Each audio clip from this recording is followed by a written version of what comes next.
Hello, friends, and welcome back to VHS. I'm your host, Jesse, and today, yes, I got a question for y'all. Do you like scary movies? You know, actually, that's not my question. My question is, do you like scary movies that are not the first, nor the second, but in fact, the third attempt to launch a long-term film franchise? Well, that's great, because I got one. Lee Cronin's The Mummy. Man, somebody at Universal Studios really wants The Mummy to happen. You know, I'm starting to feel bad for them, actually. I kind of want to root for the guy or lady, whoever is to keep pressing the Mummy button over at Universal. Make The Mummy happen. They have spent so much money trying to make The Mummy money. Let's watch the trailer. I want my mummy. Oh, good. Here's one. Pizza? No. Of course, honey. No, you never ever finished two. Hello? Mr. and Mrs. Cannon, I'm Deputy Chief for the U.S. Embassy. Your daughter Katie has been found. Is that Dad a Twilight? Is that a Twilight alive. vampire? Okay. Holy shit. It's very important you fully prepare yourselves for what you're about to see. From the studio. Okay, No whatever. sudden moves. No loud noises. Hey, butterfly. This is great already, making it small. Yeah, we are here. What the? We're here. She's been missing for 8 years.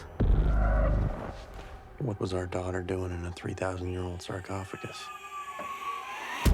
In a sarcophagus for 8 years? And lots of love.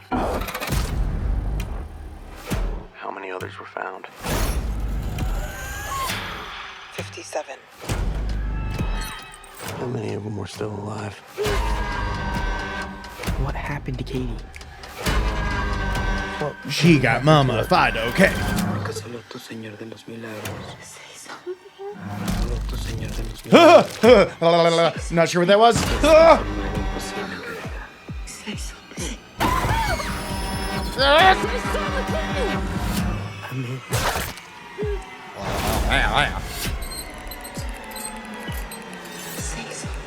I'm good with the backwards chair. Don't worry, Grandma. It's fun to be dead.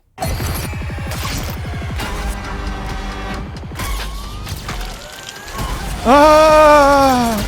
Skin ripping. Ah, more all the skin ripping. Ah. Yeah, we got to get her back in the I box. want my daughter back. No, I don't think you want that.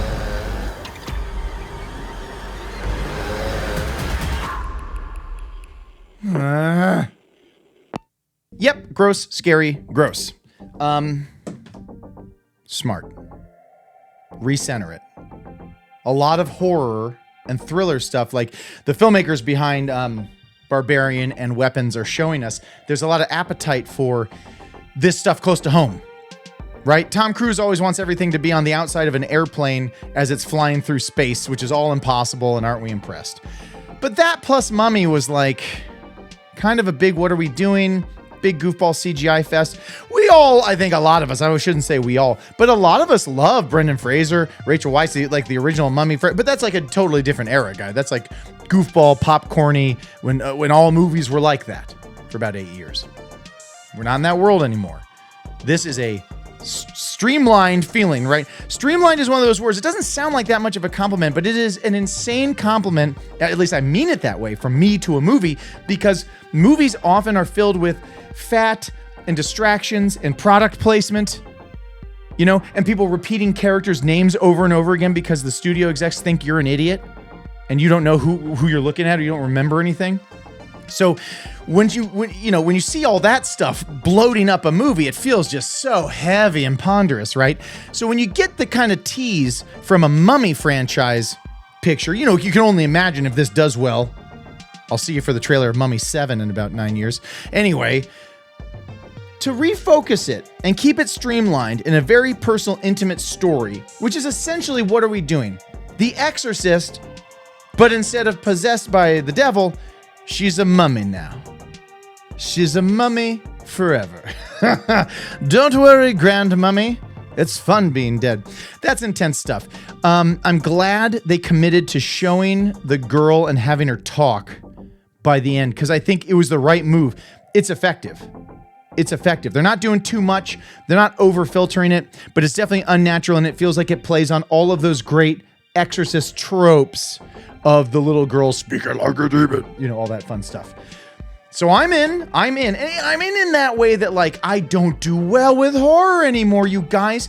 Please, if you're out there with kids, you don't have to be as old as I am, but if you've got kids and you are still straight watching horror movies and just chilling on that, please let me know in the comments.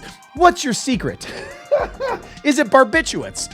Because I gotta tell you, all the stakes have risen for me. Ever since I had children, right? I would walk them down the street in their stroller and have myriad morbid thoughts about the possibilities of all the danger and what could happen to my kids. So, like, I feel like I'm stressed out all the time, worried that some dragon or monster or mummy, heaven forbid, is gonna just come out of the earth and swallow up my kids. So voluntarily going through horror movie processes as I've been a parent has gotten harder and harder, to be honest, especially anything to do with kids, right? And one of the David Gordon Green Halloweens, I think it was the last one, Michael straight up gets an 8-year-old in a truck. I almost walked out of the theater, bro. Like, I just am not in a space where I can suspend that amount of disbelief. But in any case, hit me up on the dad there. Was that not a guy named Kellen something? Is that true? Is that like one of the older... Maybe he was a werewolf. Maybe he was a vampire brother from Twilight. He looks familiar to me. Help me out with that actor. I'm on board. Blumhouse is... there's gonna be books written about what Jason Blum did with sort of rejiggering the entire horror space. Now, I think they're spending a shit ton of money on these movies now. I haven't looked recently, but this is not the days of Blumhouse making, you know, $900,000... $2.5 million, right? $3 million movies that just blow up, and they had figured that out. Now, of course, over time, things bloat. I understand that, but we're not making the Tom Cruise mummy, right? We're spending our money a little more judiciously with the scares, with the intimacy with the parents, and I'm already wrecked. I don't think I can do anything else today. No, I got to edit this and get this up. Okay, I'm fine. I'm back. Woo! If you're a little messed up by a little kid talking like that to her grandma like I am, make sure to like the video and subscribe to the channel if you want to support what it is we do here, which is straight getting psyched on these movies from 2026. I honestly didn't even have this on my list. But now I'm excited that we got a deep, horrible, with a child at the center of it mummy movie. Guys, I'm not ready. And until then, we live here. Only on VHS. I'm sweating, I'm so scared. Thanks for watching, everyone. Oh, and please like and subscribe. Check out more of our videos. Leave a comment. Or don't. You do you.